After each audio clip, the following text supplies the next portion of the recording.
Hello, hello. Welcome to another episode of Ranting Pedagogue, where we discuss some of the academic and pedagogical topics related to our community at Virginia Tech and at large. My name is Jonilda. I'm a graduate student here at Virginia Tech, and I'm also a fellow for VT-Grade. So to those of you who do not know what VT-Grade is actually Virginia Tech Graduate Academy for Teaching Excellence. It's a group of grad students that are passionate about teaching and want to help other graduate teaching assistants in our campus with teaching resources and any help that they might need with teaching.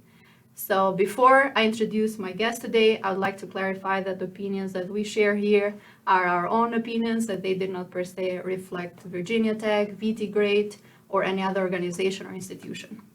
So today, my guest will be Gia Ha. Gia is a first-gen master's student, and I have to read what she's studying because she's doing double degrees. So she's a master's student in studying sustainable land development as well as urban affairs and planning. So both of those degrees. And Gia has done a Bachelor of Science in Civil and Environmental Infrastructure Engineering. She also is a graduate assistant at Office of Sustainability here at VT.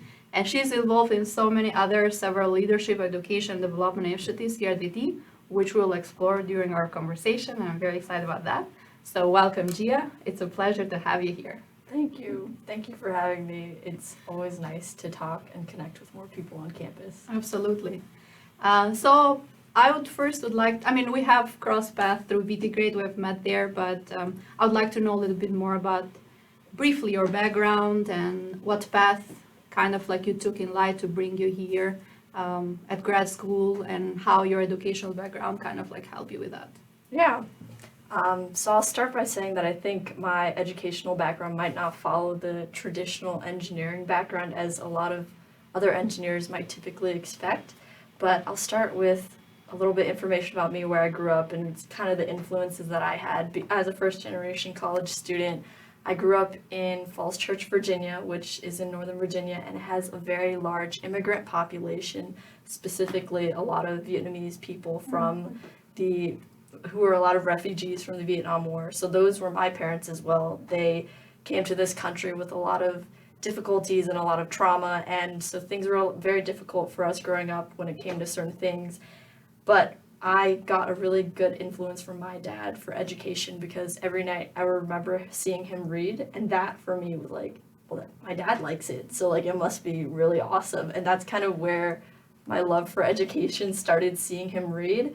But then there's also kind of discrepancies too, since so many identities come into play, like my mom being a woman, and then her growing up with health issues and being from an even lower economic family than my dad's family. She didn't have any chances to go to school. So for her, like, me going to school was always really risky, because she was like, it's very expensive. Are you sure you want to do this? Whereas my dad was like, follow your heart. I don't care what you do. Be a musician if you want. So there were many different like narratives being kind of told to me from a young age of like what education should be and what education can be. And I'm lucky that I've gone to school and had a lot of resources. So one of the things that I think really helped me as a student and just as really form my identity was going to a bridge program that helped to bridge between high school and college. I went to a smaller university in Virginia called George Mason University. Some people may know it, some people might not. Yeah, we do. In the grand scheme of like the entire US, you never know who's gonna know stuff. Like I've met people who are like, what's Virginia Tech? And I'm like, oh really? Okay. But it has a lot of first-gen students. 1 in every 3 students at George Mason is a first-generation college student. And so they have a lot of resources there to support people who are going into the program and going into that school environment. And in the summer bridge program, it was called the Student Transition Empowerment Program. That's where I learned a lot more about campus resources, a lot about identity, exploring my own identity, understanding other people's identities, and the different complexities that make us who we are. Like, I've never been sat in a room and had somebody ask me, like, what are your identities and why does that matter to you?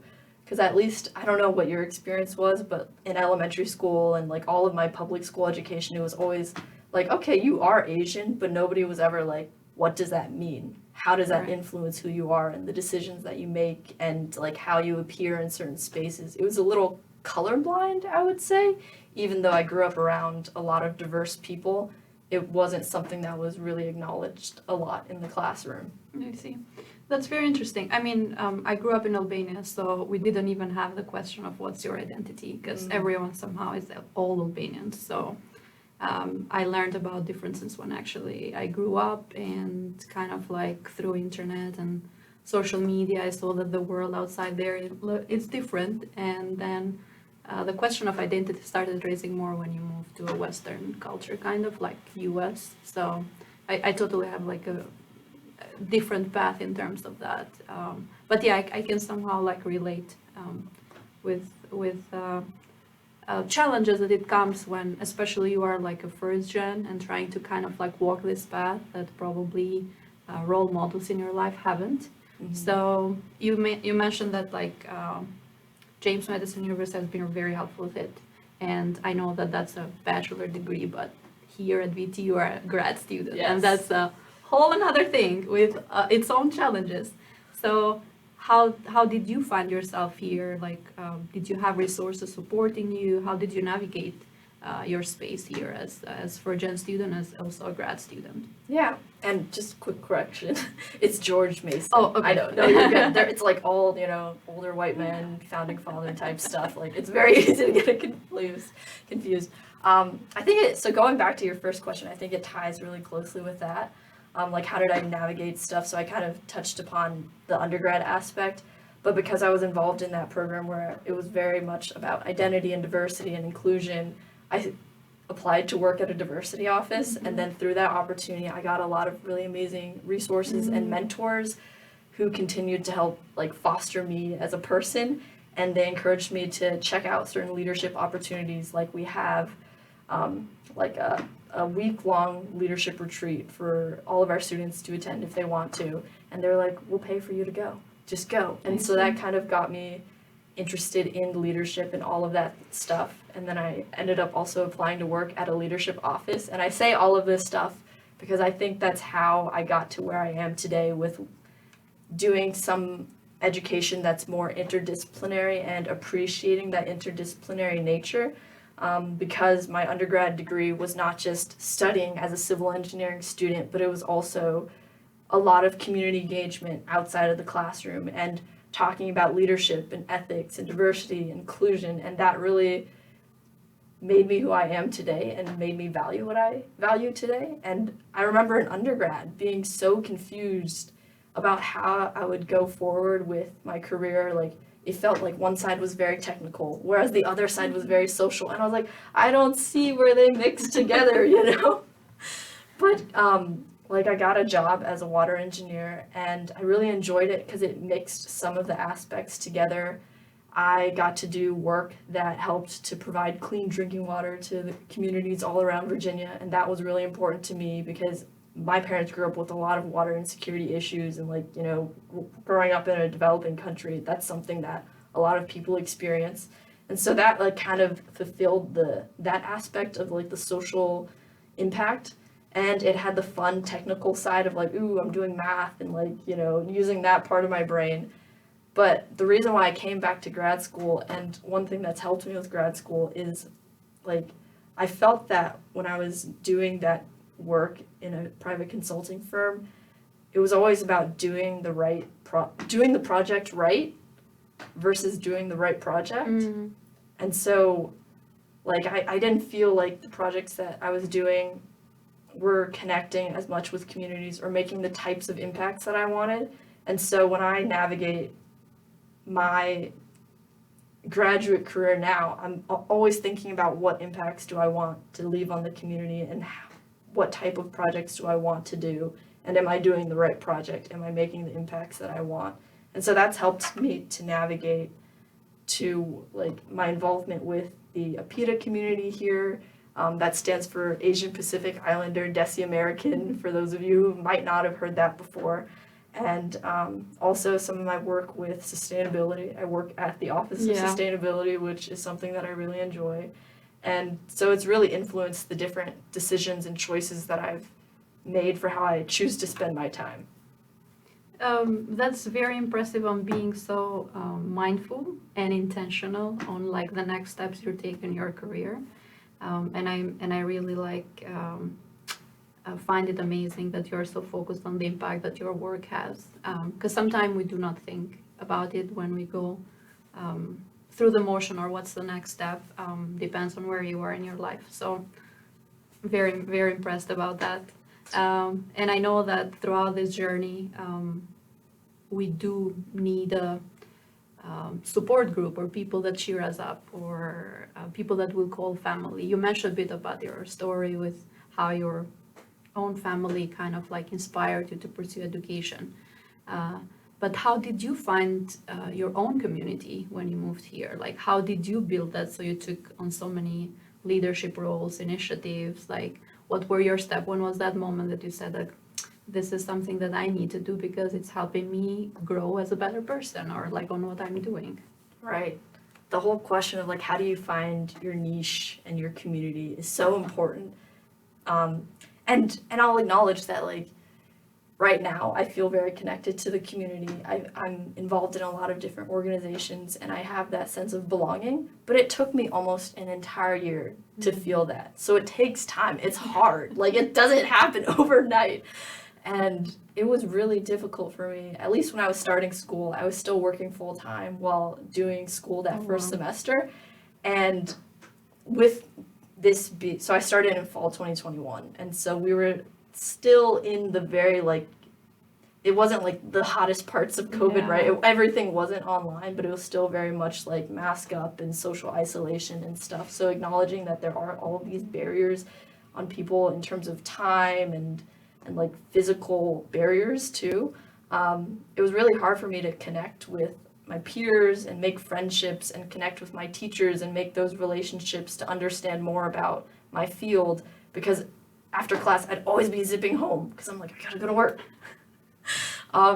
So it's hard, right? And I know that a lot of grad students have this time they have different time commitments that are required for them too. Many of them have families outside of this. They have small children, they have pets, they have elderly parents or relatives that they have to take care of.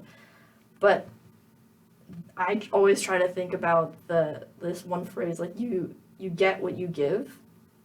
And for me, like you never know where things are going to take you. I really think that a lot of things are connected because like the role that I'm in right now, I know exactly how I got that role because I like talked to a specific professor and then going back, like how did I talk to that specific professor? Like I think all those like connections are tied, but like trying new things that interest you are really important and getting out there in the community. And it doesn't have to be like, oh, you're volunteering and like you're taking on all these leadership positions, but like if there's something that you think in the community will make you happy or will build that community aspect, like go to an interest meeting.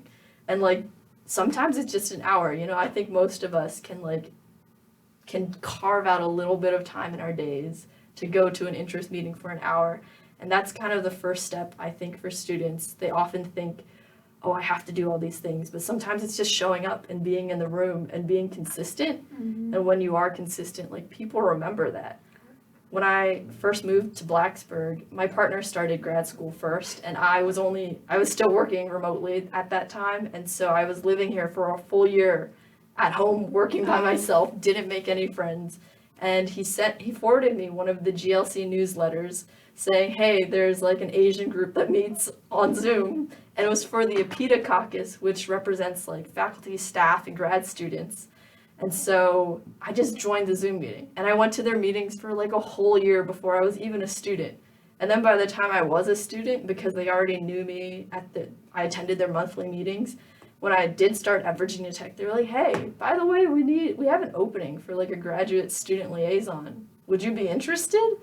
And I was like, yeah, heck yeah. Why wouldn't I be, right? Like I've got to know you guys for a whole year, you know, and like you've got to know me and you feel like I have this leadership potential. And I think that's really how a lot of people should view getting connected. Like just do things that interest you and just like don't always look for like, oh, I'm explicitly doing this for resources, because you never know what's going to come out of it, the relationships that you build and the resources that you get. Just like go to it because you need connection as a human. and things will naturally come out of that, I think. Yeah, it's amazing like how many organizations and student groups, and some of those are even like initiated by grad school or other centers around the campus, are like so helpful. And like I think everyone somehow can find their own space and their own self belonging in one of those. To me, it has been really helpful. I also am pretty involved with the community, and I really enjoy it. And VT Grade, for example, is one of the longest period I've spent in organization, and I grew over the years with it, and I really enjoy that. Beside making like really lifelong friends and becoming the first place I would go to when I have like challenges with teaching or even like running things as a grad student, like in the campus. Um, Throughout all these initiatives and things you have been involved, I kind of like read a bit about your impression about food insecurity topic going on, and also challenges of international students. So, do you want to share a little bit more what actually you kind of like find out, experience in those particular topics, and what was your experience in general? Yeah. So I don't know if you know this, but there's a organization on campus called VT Engage, and they run this location right outside of campus at the University Mall area called the Market. I think I've heard Okay. about that. I have not visited it, but I saw the launching day. It was in the news, so I remember, and that was the first time I actually heard about food insecurity, and I started Googling, so what is it? Yeah. So the issue of food insecurity obviously is something that impacts a lot of people everywhere around the world, but even in our community, it's a big issue because, as we know, graduate students don't exactly make a lot of money, and Right. there are different restrictions on how much we can make in terms of different issues with visas. Some visas don't allow you to find work outside of school, or they restrict you to, only doing things at school. But oftentimes many people's their contracts are only for 9 months. So during the Yeah. summer, it's like, how are they getting money? What are their, where is their income coming from? And oftentimes when people come, they're coming with their family members, their, like I said, young children, their spouses. And so they're also supporting not only themselves, but their family as well. And so I can't speak for all international students, but I learned about VT Engage's the market just through Gobbler Connect. And that's kind of like going back to your first question of like, how did you get involved? How did you find your niche? And part of it is also kind of just like always constantly skimming. I try, even when I have a super busy week, I try to read things like the GLC newsletter. Yeah, me too. Right, every single week. Yes. I try to read it religiously. First thing Even that comes out in the Monday. Right, even if I'm like super busy and I feel like I need more sleep, or I just have 1,000 things going on, because I know that those are one of the really important resources that list all of these different types of events and different programs and initiatives that students should know about on campus. And so that's also what I like to do for Gobbler Connect as well. So I haven't done it since I started here, but when I did first start here, I was like, what are the different orgs on campus? And given the fact that I worked at a leadership office in the past, I was also like, what's VT's equivalent of that? I also want to get involved with leadership type things because I know that this is a space that I already enjoy, so why not find that same space here? And it's been really awesome to get involved with a lot of VT Engage programs, and it is a really awesome community. If y'all haven't checked out any of their programming, it's absolutely amazing. But they had something as simple as like a listing on Gobbler Connect. Hey, we're looking for volunteers to come out to the food pantry just to help us pack food or to help us like cook some meals. And so I went. And I think a lot of people think like, how do you do that when you're a grad student and you're so busy? For me, I don't know if everybody does this, but like, I always feel so burned out on a Friday and I don't want to do anything, but I have to think about things that give me joy and I find fun. And when I say fun, I don't mean like a generic, like, scrolling on your phone for fun, or like you go out to lunch with someone and you're like, that was so fun, but in your head you're thinking like, I never want to go out to lunch with you again. Like I have 3 specific things that I think of when I think of fun, and I watched this in a TED Talk, but like I think about this all the time. And this woman she's talking about it from a health perspective, how when we have more fun, we are actually healthier and we're leading better lives. Correct, yeah. And her 3 criteria were playfulness, so something maybe like that you feel gives you creativity or like makes you feel youthful. The second one was connectedness, so things that make you feel connected to yourself, to the community, to ideas, to nature, like whatever that may be. And then the third one was flow, so things where you find yourself losing track of time, like, and you just like, you know, it's like you look up and you're like, where did the time go? And it can mean a lot of different things for different people. So some people it's like playing Mario Kart with their siblings, yeah. right? Like you have that flow, you have to be intensely focused, but then you're also like connecting with your siblings or your friends and stuff. And for me, sometimes like volunteering is that. So people are like, oh, you volunteer a lot. And I'm like, yeah, but I'm doing it for me because I find it fun, because I'm connecting with cool people. People in these volunteer spaces are always some of the most humble people that I ever meet, and they're just so amazing. They're doing great work. So I'm like, I genuinely want to meet people who are in this work because I want to go into this work one day. So I enjoy getting to talk to the people who run these places like the market. I met a junior named Olivia who works there, and like I think she's so fun, and like I think she's a great person, and now I have a new friend. So that's kind of like my approach to getting involved. Like find the things that you think will be fun for you. And again, like you mentioned that the food pantry was something that we can do to help like this community.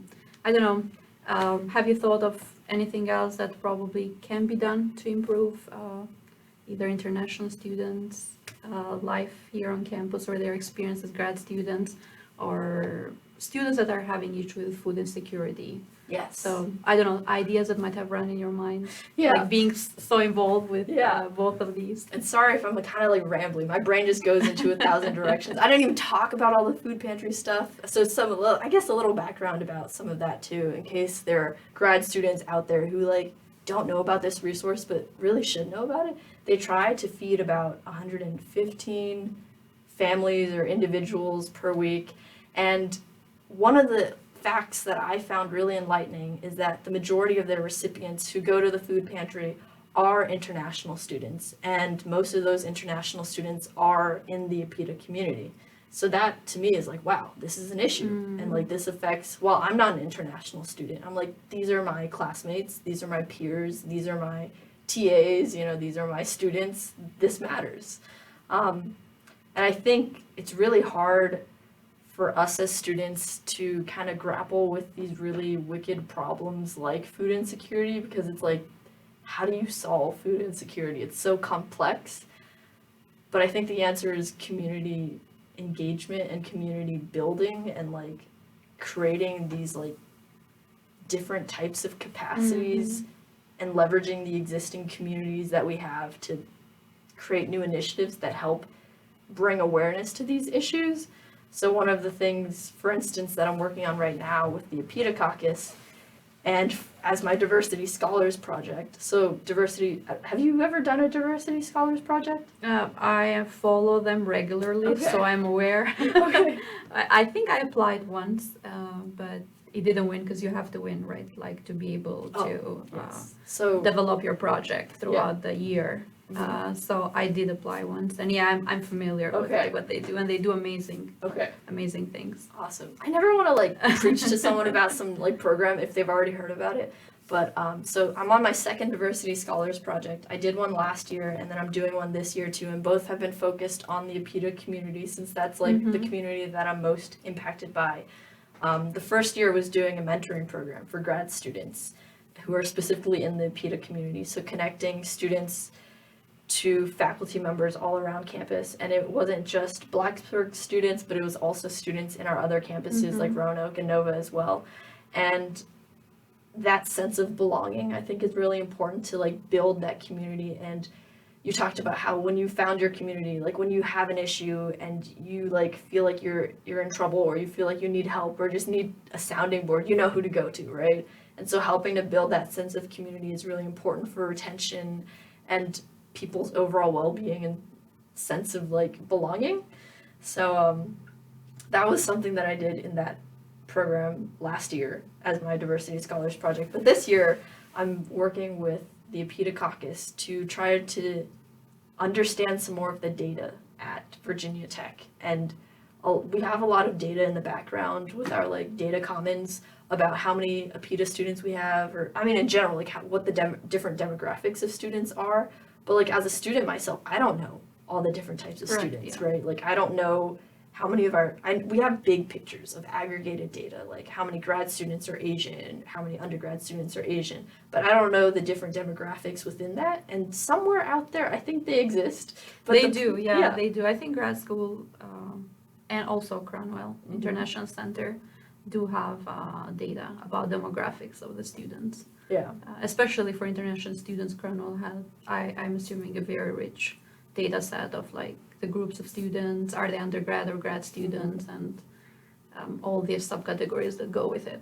Right. So, yeah. So your question was like, how do you like navigate kind of these problems? And I think the first part is like understanding what the problem is to begin with. And this kind of goes back to what a lot of grad students have to do in research. Like, what is the problem that you're trying to solve? And you can't propose a solution before you know what environment you're working at. And so that's kind of the basis of this project, trying to understand not only what types of grad students we have, but like how are they doing and how are the faculty doing? Are they well represented? Are they like in positions where they have influence over certain policies or decision making, or are they just kind of at like lower levels? And the same with grad students, like are they in areas where they're able to advocate for themselves, or do they feel like their voices are going unheard? And there are a lot of different initiatives that have just been coming out of this. We're doing a couple of planning meetings and we've talked with a lot of campus stakeholders, and it's all kind of in like the beginning phases, but we're hoping to create a report to say like, these are the things that are going really well in the community, but these are also the really big gaps, like glaring gaps of like discrimination or inequality that we're seeing, and like we hope to change them. And it takes a lot of work and effort, but there are it's a lot of like aspects being brought together in a collaborative way. There's one professor, Dr. Pearl, I can't remember her last name right now, but she recently sent out a survey for international students, and she's gotten over 100 or 200 responses. And that's just her trying to gauge how the international students are doing in general and try to understand more about their well-being to kind of create like that foundation of like, where are you at right now, so that we can understand where we can help you and like empower you for the future. And like, so I would hope to like kind of talk to her and get some insights from her data, but then also like work with other faculty and professors and just like, create like some actionable items. Yeah, you seem very passionate for advocating for improvement of grad students here, and ideally or possibly structural changes. Yeah. So that's how like it sounds to me, and it's very impressive. Are you thinking of pursuing this further? I mean, I don't know. Are you thinking of a PhD? Like, what's the next step that looks like? Because it seems to me that there is one side of you which is engineering, but then you are pretty involved with advocating for a certain group's rights or seeing structural changes for improving their life. Yeah, so I actually was just recently accepted into the engineering education PhD program. Oh, congratulations! That's amazing. And so that's where I want to go into the future. I think it's a really good program because there's so much systems dynamics and so much interdisciplinary within that field in and of itself. It's kind of like one professor in the program, Dr. Walter Lee, I really liked how he described it on orientation day. Open house day. He was like, engineering systems or engineering education is more like engineering systems education. Like, how do engineering systems work, and how can we educate people about how they work so that they can work better? And there are a couple of professors who do work in this type of field. So one professor that I hope to work with, Dr. Jake Gross, does work in systems thinking and community collaboration. And then another professor who's in the department is starting to do a lot of cool work in terms of a PETA identity and how do we advocate and make better environments for students who have these maybe marginalized identities. They're often ignored in, certain spaces, or their numbers aren't really considered, or, things like that. So being in that space, I think even when I started this project, I saw that I wanted to continue it, and so I could see it naturally progressing one day into a bigger project as part of my engineering ed doctoral program. I think you'll enjoy the program. I took a course from engineering ed, and I really, really enjoyed that. It was more about like literacy and disciplinary literacy in that field, but it was really interesting to see all the engineering issues and the topics that the field kind of like studies or deals with. So congrats, and and I look forward to all the work you will be doing in the future on the program. And I know a big part of like being a grad student is teaching. So how is, like, have you had experience on teaching, or even like TAing for courses or mentoring? Like, what's your experience and what is your approach on teaching? Yeah. So I don't have explicit like teaching experience in the grad space, but I did a lot of it in undergrad when I worked at a leadership office. Our roles as like leadership consultants, some of them were to facilitate workshops every Friday for 2 hours about things like ethics and leadership, active leadership, like how do you get involved as a leader? What are some of these like ethical dilemmas that people are facing when they're trying to make decisions? Like, it's not as simple as like a right versus wrong type thing. It's a right versus right?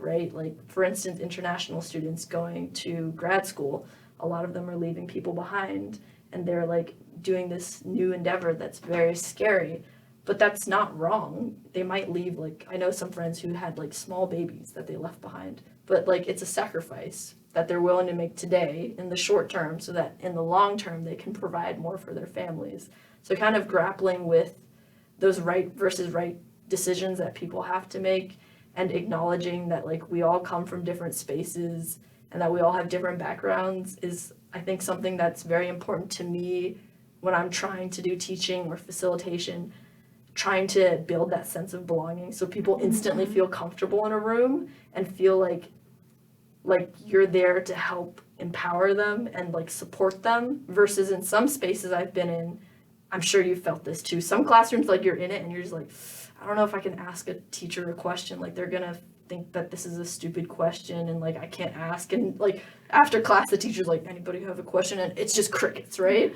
Like, I think that's some of the worst teaching, when you don't make people feel comfortable in a room. Like, I think more people, not that like we should be like silly or always focusing on like icebreakers or something, right? But like there are certain things that you can do in a classroom that instantly make people feel comfortable, and so when they're in that comfort zone, I think they can feel more like brave about challenging themselves and going outside of that comfort zone. Whereas if you're kind of like setting them up for failure or making things very rigid in the classroom, it's not helping students ultimately. And since we're like post-pandemic, and I'm sure you experience as well all the online teaching thing, what's your experience with it, or what's your take on it? Like, do you like teaching in person? Do you like a hybrid version or online, and like why? Yeah, man, what a loaded question. There's so much to unpack with like COVID and hybrid learning. I think from looking at it from a systemic level, I think online learning is amazing in terms of access. So my spouse, he grew up in a very remote area in Virginia. They didn't even have Wi-Fi, like internet, growing up, right? So his access to education looked very different from mine, since I grew up in Northern Virginia where there's a lot of infrastructure. And it wasn't until COVID happened that their county was like, okay, we'll put in internet because the students need this now in order to go to class. So I think it's forced a lot of people to, or not people, but like forced a lot of systems, like institutional systems, to finally make that commitment to invest in more accessible education. But I see how it's also such a big crutch Because if you're only doing Zoom classes or only doing online classes, then like you're not making those relationships, you're not making those connections, and it can be really hard to succeed as a student. But personally, so I have very conflicted feelings. Like I've had moments where I'm just swamped on time or I'm not feeling well. And I've had the luxury, the privilege of having some really amazing professors who are really, really good at teaching both online and in person. And so I felt almost like zero friction, you know? So I'm like biking home because I got to get home to my dogs so that they don't like, you know, have an accident. And I'm joining Zoom on my bike on my phone. And that's been amazing. And like I've had times where I'm just utterly sick and I can't make it, but I can still listen in on the Zoom recording. And it's made the biggest difference in terms of me not falling behind when I can't be present in a classroom. And I think when professors and like one day hopefully we'll be professors or something, right? Teaching other people, I hope that they make more space for that connection at the beginning of class. I know some classes they jump right into it, but I like the classes where you spend a little bit more of like the syllabus day getting to know each other and exchanging contact information and making sure that there's like a space for people to gather online even if they can't gather in person. Because I've had moments where it's like 11 p.m. the night before and like, you know, grad students, you get busy. So sometimes it's like, that's the only time you're starting an assignment the night before and you're like, oh God. And it's like, I can't email my professor at 11 p.m. because the deadline's tomorrow and I know he's not going to see this. But it makes the biggest difference when you can like literally text a friend and you're like, hi, is this what the professor meant? Do you know if this is what I'm doing? Is this right or not? And like that support can be the difference between like you getting a good or bad grade on the assignment or you like, you know, being successful in the classroom or not being successful in the classroom. It's like the little things and like being able to have that support is really important. Yeah, I can relate to that. You, again, like you talk about building that community, right? Like that supports you throughout the class, which might not be the professor per se, but your peers. And I personally do like online education, especially for accessible parts, like you can access anywhere and you don't have to commute, which we know how hard it is to get parking in the campus right now. So that makes things like really easy. But I also miss the part that you kind of like engage with peers in class, and that face-to-face interaction is so rich. There is so much information that you kind of like exchange even when you not verbally talk about it, but it's like being present, sharing the same space, maybe like even kind of like sharing the ideas there makes such a big difference rather than disconnecting and being online in different environment.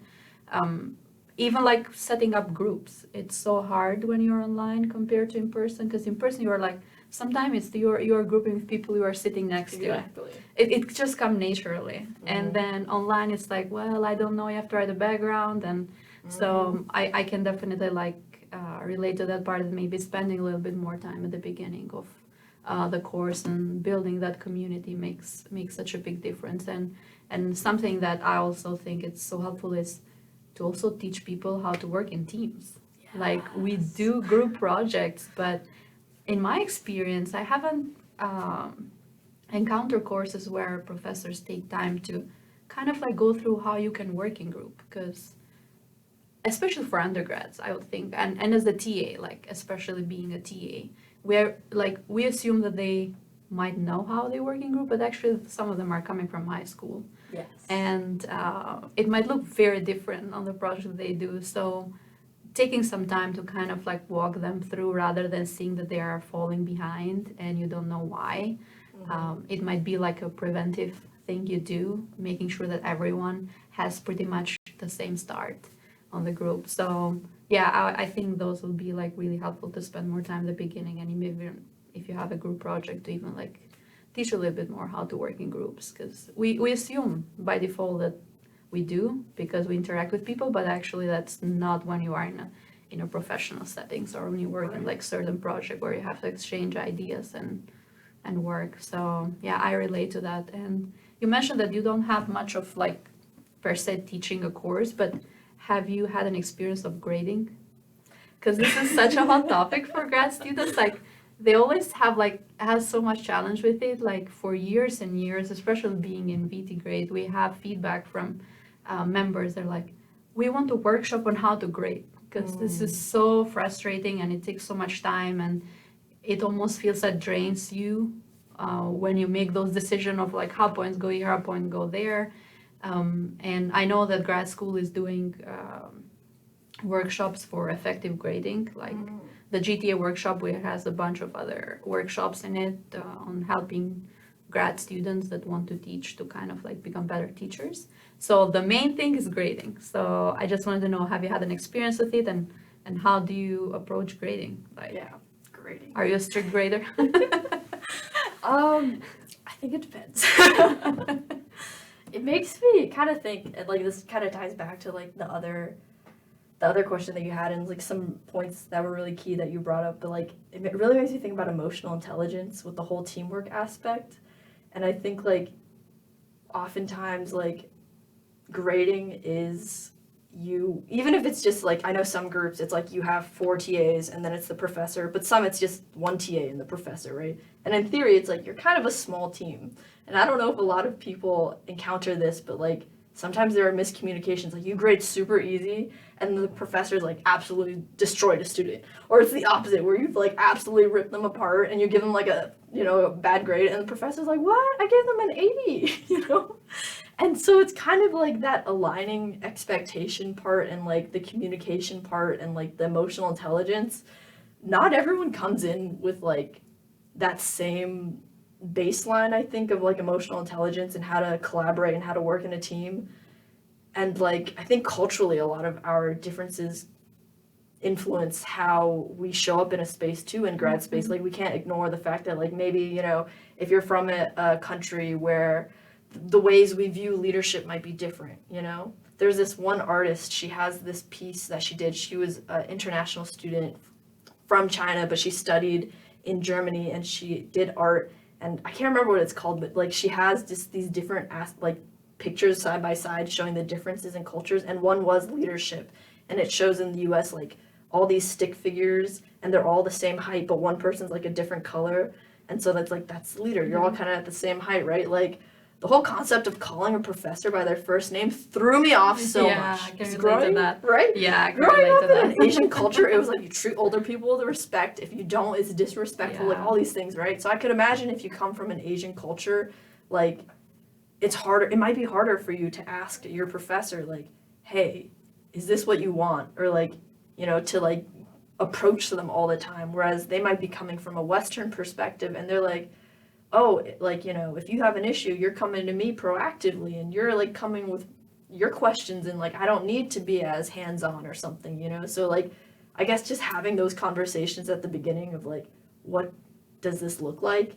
And I feel like teaching by example is one of the best ways to do it. Like people should be side by side with their professor, I think, at the beginning, doing this, grading the same assignment, or at least like have the professor talk you through some of like literally a like student's paper or their quiz or something, and be like, this is what I'm giving it because of these reasons. Do you have any questions?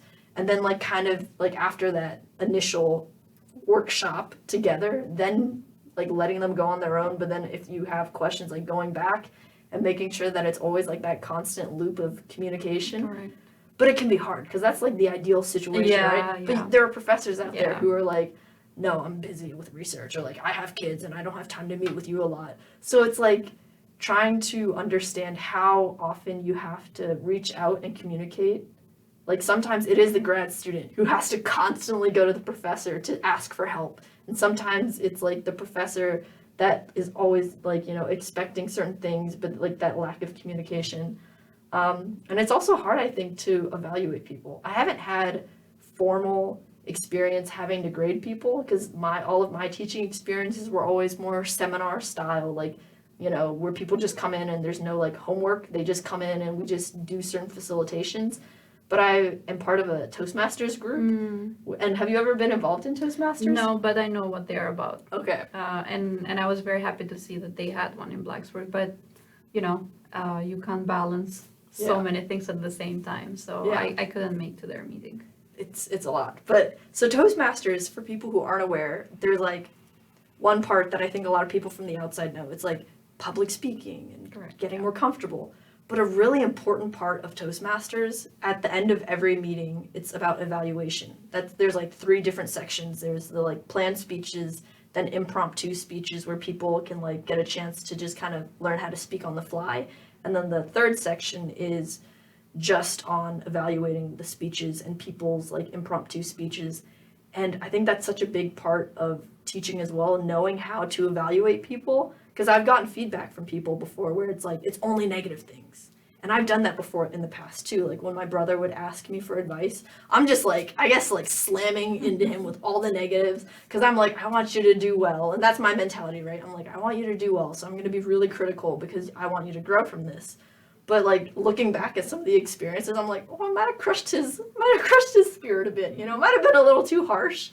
And kind of understanding how to give people feedback. Like, at least one of the things that we'll do, for instance, is like a 1, 2, 3 technique. So 1 is like one thing that went really well in a speech, and then 2 things that are like areas for improvement, and then 3 challenges. Oh wait, sorry, I switched it around. It's 3, okay. 2, 1. But 3 things that went well, 2 things room for improvement, and then 1 thing that you want them to challenge themselves to work on in the future, or 1 thing that you want them to like continue to think about. And so, like, I kind of try to do that when I'm evaluating people now. Like, start with the good stuff, because everybody wants to hear good stuff. But then also, like, don't just criticize them for the sake of criticizing them, but, like... Constructive criticism. Constructive criticism.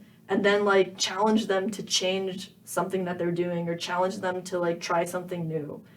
And I think with criticism, it's always hard to take criticism because it, like, I think it hits us a lot. And studies show that, like, we hold negative emotions longer than positive emotions.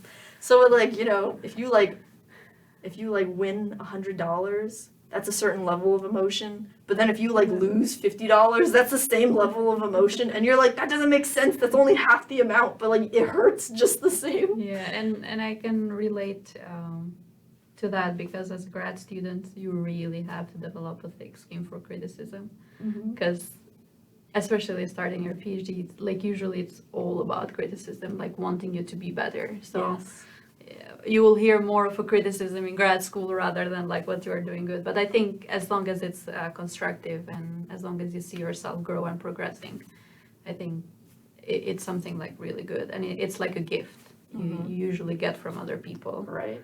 And, yeah, definitely. Like I can relate to that one. Right. So, how do you balance all these, like taking classes, and I'm sure doing masters, you also are doing research, and being so much involved with the community in like different organizations and movements, and partially teaching? Like, how do you balance all these things? Because, like, balancing, it's like a big thing. Like work-life balance is a big thing for grad student as well. So I just want to know what's your secret. Yeah. Oh man. I mean, and I think if somebody like figures it out, they could sell it and be a billionaire, right? Like, I think it's so hard to balance everything, and there have been a lot of things that work and a lot of things that don't work. I think it's like, I try to think about scheduling my priorities versus prioritizing my schedule.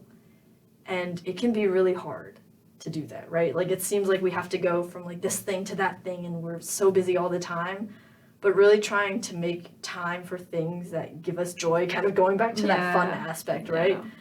I think that ultimately helps to keep me grounded, making sure that I'm doing things that give me energy and joy, so that I'm not just burnt out all the time. And like, there is no secret formula. Like, how do you do it all? You know, you're so busy. We all have the same hours. I just don't get sleep. And like, that's not the best, right? I know Dean Supernaut says it all the time. She's like, sleep is so important. And I'm like, yes, it is. And things fluctuate. You're going to have certain periods where you're more busy, and you're going to have certain periods where you're more lax, and trying to figure out how to prioritize what's really important in life is just a never-ending cycle. But for me, it's been really helpful to set goals. I set goals all the time. And like, I set goals like every semester of things I want to do, things I want to try out. And I, not only to set the goals, but like revisit them. Mm-hmm. I have an Excel spreadsheet that's a couple years old now where it's just like all my goals.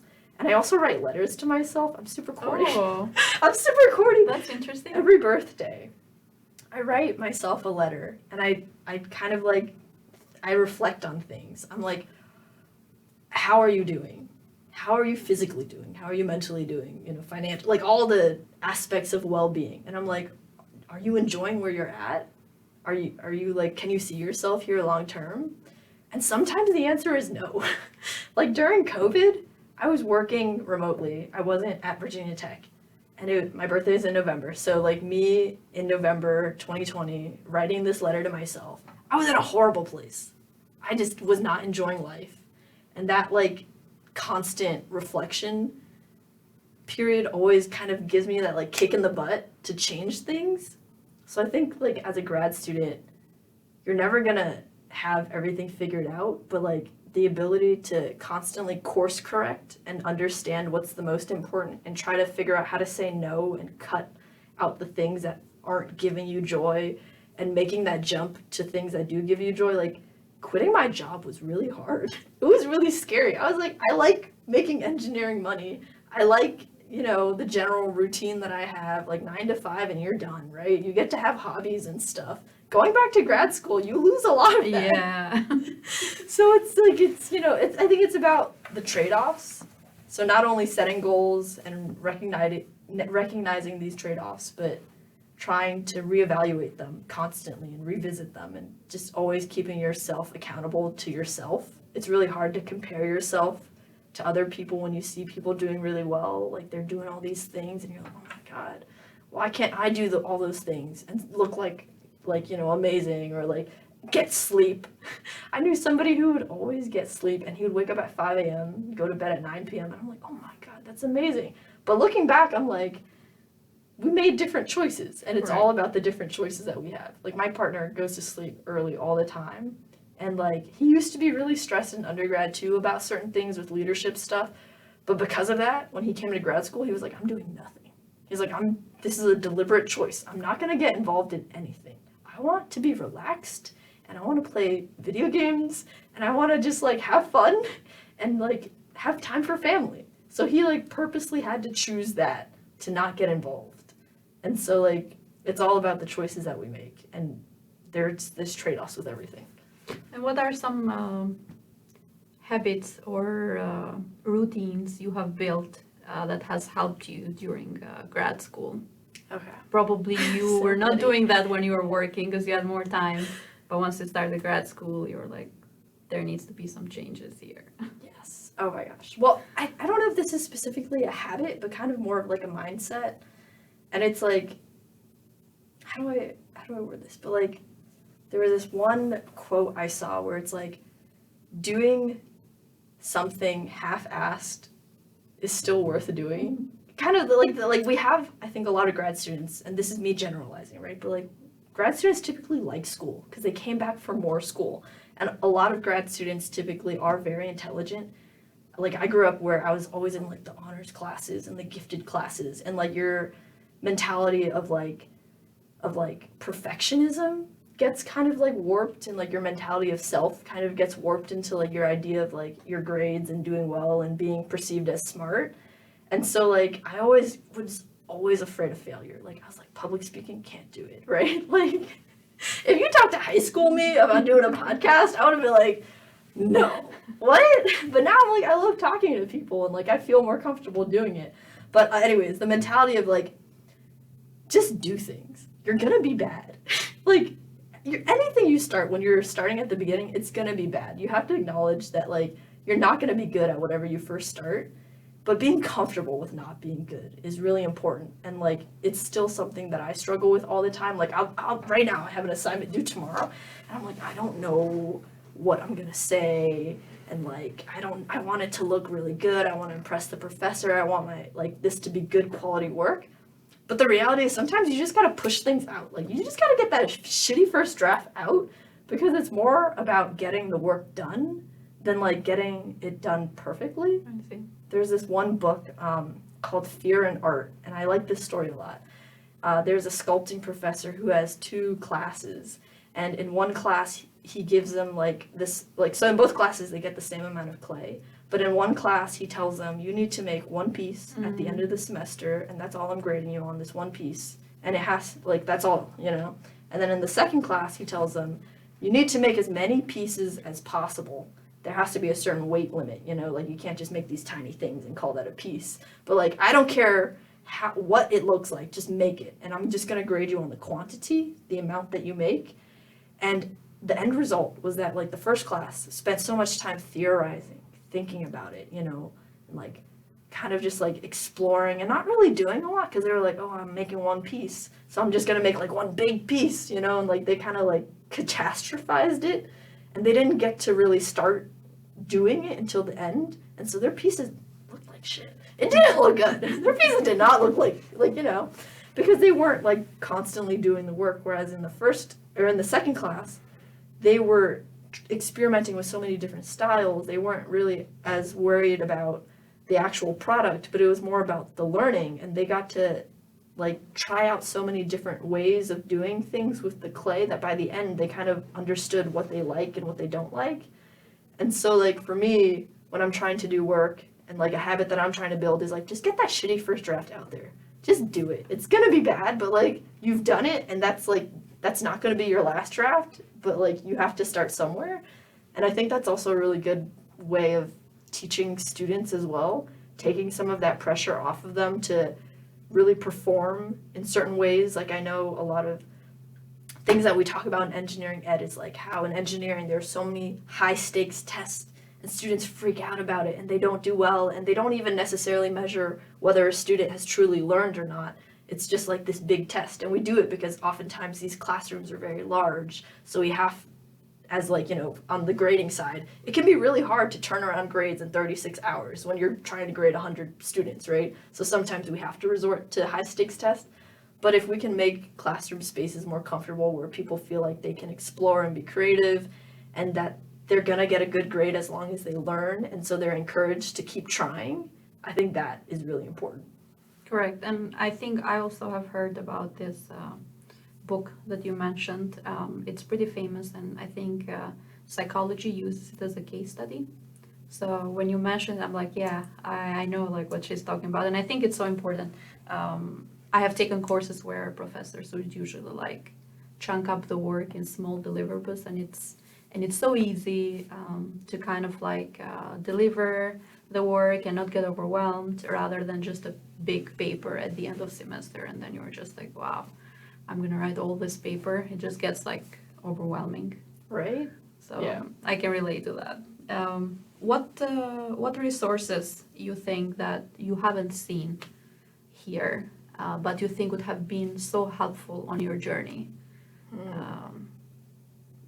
Resources that would have been helpful. As a grad student, like, I don't know, certain centers, certain initiatives that you haven't seen, but you were like, I wish something like this existed, because that would have been so helpful to me as a grad student. Yeah.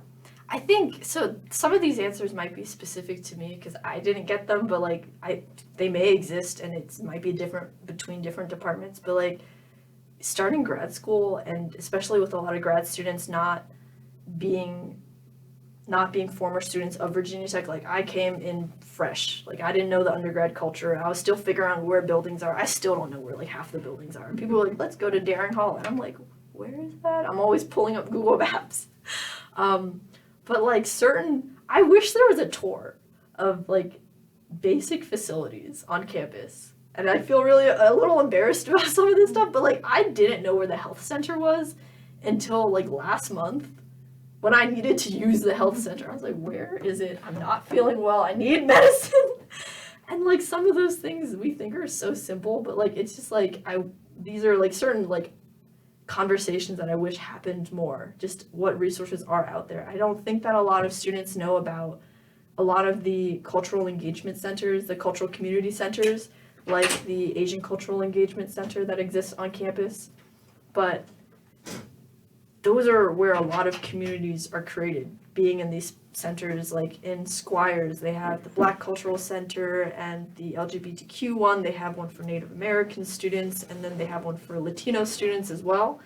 And being connected to those communities has really played a pivotal role in my resiliency overall as a student. Like when I'm feeling stressed or I feel like I need help or just need to talk to someone, I'll go there. And I'm like, please, how do I figure out this issue?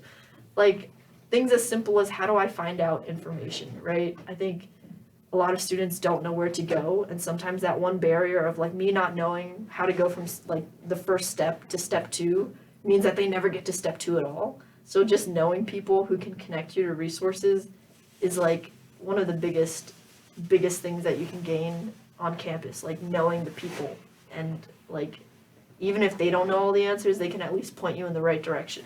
Correct. And last question, I promise, because I kept you for so long, is what would be your advice to someone that is starting grad school?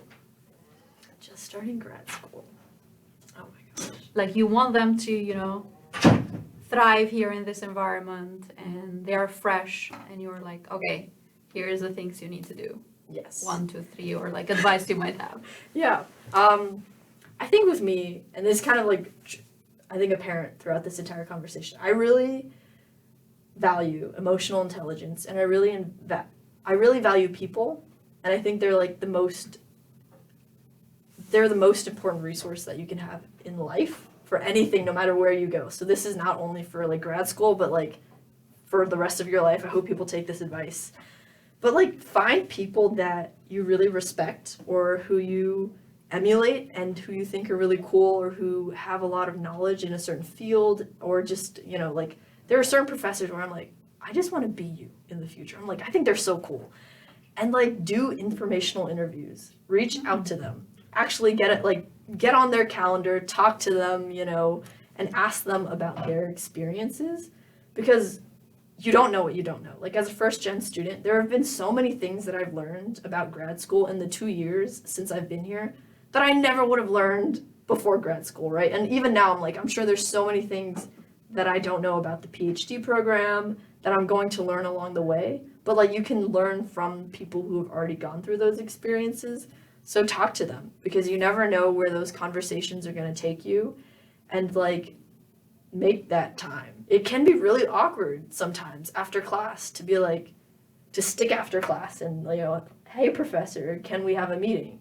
Sometimes, right? Because it's like sometimes awkward if you don't feel like you know them personally, but making that first ask, I think, is really important, because it gets conversations going and you can learn so much from them. And the advice that they give you is like, it's advice that they themselves probably wish that they had as well. Correct, Like yeah. I've gotten so much advice in the past couple of weeks. I've been doing informational interviews with professors in the engineering ed department and just other people who I consider mentors, and like taking their advice. I think if somebody who you really respect gives you advice, like take it.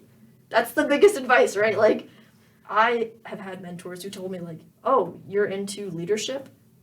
There's a Toastmasters group. Did you know there was one? And this is like not the one on Blacksburg, but it was with my corporation or with my company. And so it was a corporate Toastmasters group. And I never would have done it myself if that one mentor didn't tell me, hey, this exists. You should check it out. And so I did it, And like how many times do we get advice from people who we respect, but like we don't always take their advice, or we feel like we don't have time or whatever, right?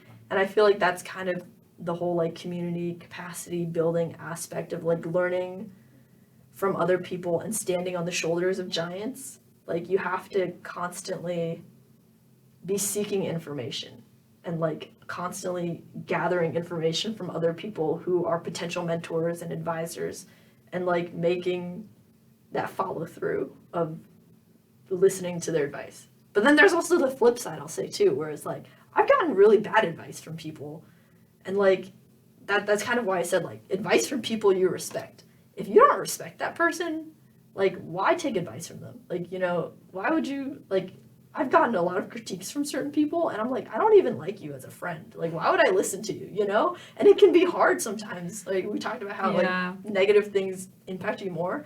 But, like, learning to brush it off and kind of, like, taking a step back, I was like, I don't even care about what they think. Why am I letting this hurt me?